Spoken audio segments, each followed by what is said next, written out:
Much, Ms. Ali. Our second speaker is Nima Pourjakob. He's a human rights activist, and he will speak on what he calls the gradual execution of political prisoners in Iran by not offering them treatment. Today, we live in conditions where hundreds of political prisoners are in Iran. Many of them, usually because of the tortures that they've gone through and the bad conditions of prison, they are suffering from health problems that sometimes are dangerous.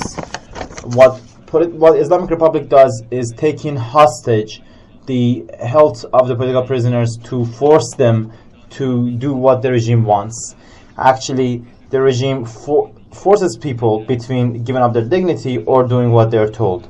This process usually calls, in many cases, it has led to the death for political prisoners. One of the prisons where many political prisoners are held is Rajai Shah prison in Karaj. This prison is actually a place of exile for many political prisoners, and sometimes it has become a place of murder for them. In the years that have passed, many political prisoners, whether political or not, many prisoners, because of the many pressures there and because of a lack of medical treatment, have lost their lives. I can point to Afshin Osanlu, Ali Reza Karami Khairabadi, Mehdi Zaniya, Mansour Radpur, Amir Hossein Hishmat Sadat, Payam Islami. In all the cases that I just mentioned, they said that the reason of death was either heart seizure or brain seizure. The last victim of these organized crimes is Shahrukh Zamani. Yesterday, he was found in his room by his cellmates as after he had lost his life a few hours before. Based on the published reports, yesterday morning, he started doing his routine sports in the morning and then went to his room to rest. And at 5 p.m., after he didn't come out for his break, other prisoners went to his room and saw his dead body. Shahrukh Zamani, born in summer 1964, in Qarabad, a village in Azerbaijan, and he was a painter. After he was a pupil after the revolution of Iranian people against the Shah was victorious, and he was a political prisoner. He worked in Ferdowsi High School in Tabriz, and in 1980 he was arrested for the first time and sent to the central prison in Tabriz, and he wasn't there held for a long time. His real identity wasn't known, and he was able to come out of prison after a few months and continue his struggle. He continued his fight and a struggle, and in 1993, together with 16 other people, he was arrested. In this period, he spent 18 months in the anti-sabotage committee, and he was arrested by putting hot nails under his nails, and his hands and feet carried the marks. He was also lashed.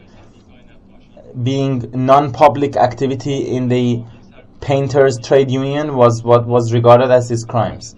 After all these tortures, when he came out, he continued working as a trade unionist for print workers, and he was again arrested in Tabriz.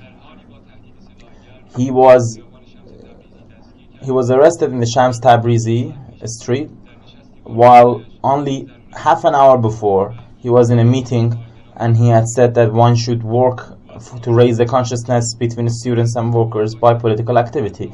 When he was arrested, he did a hunger strike. He did not respond to a single question of the investigations of the intelligence ministry. With his resistance, he continued his way, and he did not put a step back in front of all the threats. In the 25th day of the hunger strike, because of his bad conditions, he had been sent to the clinic in Tabriz. When the so-called doctor, which was actually an interrogator, said that, look, everywhere in the world there are interrogations like this. He said, no, this anti-human machine doesn't exist anywhere. After 32 days of hunger strike, he was sent to the central prison of Tabriz, and from the very beginning, when he was there, he started the struggle there. He never stepped back. He was always the first to fight. He was always there to fight for trade union rights, for political rights, and to organize hunger strikes. At the very end, he was released on bail, and by the first branch of the Tabriz's revolutionary courts, he was charged with forming a group against the national security and for propaganda against regime, and he was sentenced to 11 years in prison. In 2011, he was again arrested and sent to Tabriz's prison. It was here when there was new rounds of pressure on him. First, they kept him 2 months in the quarantine section of the prison. After he did hunger strike, they sent him to the financial convicts part, and then they sent him to the drugs part, those where people with a lot of diseases like hepatitis are held. And then without court order or without anything, they sent him to the Yazd prison. After a few months, Yazd prison authorities said, look, we can't control him, so they sent him back to Tabriz. After that, for a few months, he was exiled to the Karaj's Rajai Shah prison.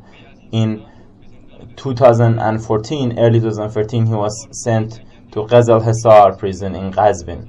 With his militant moral, he said he started a hunger strike immediately, and in the 52nd day, he was sent back to the political prisoners section in the Rajai Shah prison.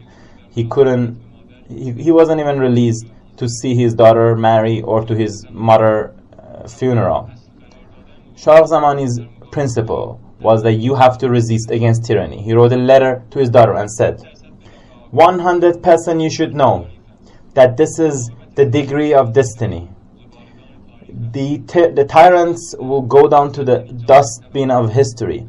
Your father, in this class society that kills the emotions of people, the god of money injects individualism and brings people down to animals. Only those can keep their human identity in the middle of this, who swim against the current and say the slogan of the French revolutionaries, one for all and all for one, and study the progressive revolutionary work and stand against individualist works, continue the struggle, and love one another and love those who fight together and love the struggle. Before being arrested, he was always restless.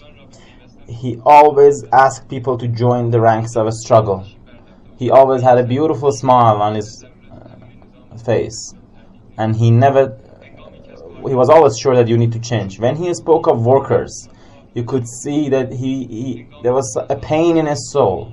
And he spoke of the problems of Iranian society, like those who are forced to sell their kidneys. He had in his eyes you could see a rage, an endless rage. In many letters to human rights authorities, he said the Rajai Shah's prison in Karaj is a place of murder. He said that the prisoners are being gradually killed in this prison. He himself, since the fall 2014, he has been supposed to be brain scanned for an MRI, and despite all this, he was never sent to hospital for that. This all shows that Shahrukh Zamani was gradually killed. He was gradually executed, and the authorities of the Islamic Republic of Iran should be held responsible for his life.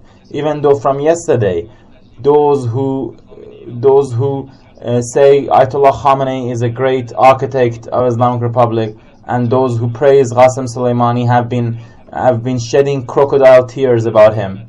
But the truth will never subsude in front of evil.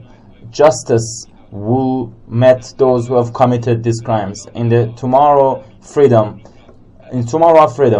and in an Iran that is free, because you should surely see Shahrukh in the smile of thousands of Iranians. Those who always told him he should be cautious, he told them one should sacrifice. He always said that it doesn't matter whether I'm here or not. What matters is that the criminals should be exposed. more and more and more. These shocking events remind us one more that we should show the widespread abuse of human rights in Iran, and shows that expanding political and economic relations with the Islamic Republic, together with the silence on human rights abuses, is to take part in these crimes. The Special Rapporteur on the abuse of human rights in Iran and the Special Rapporteur on the arbitrary detentions should be told that the Iranian government is to be pressured. They should go to Iran, they should investigate the death of Shahrukh Zamani and other similar points. Thank you very much.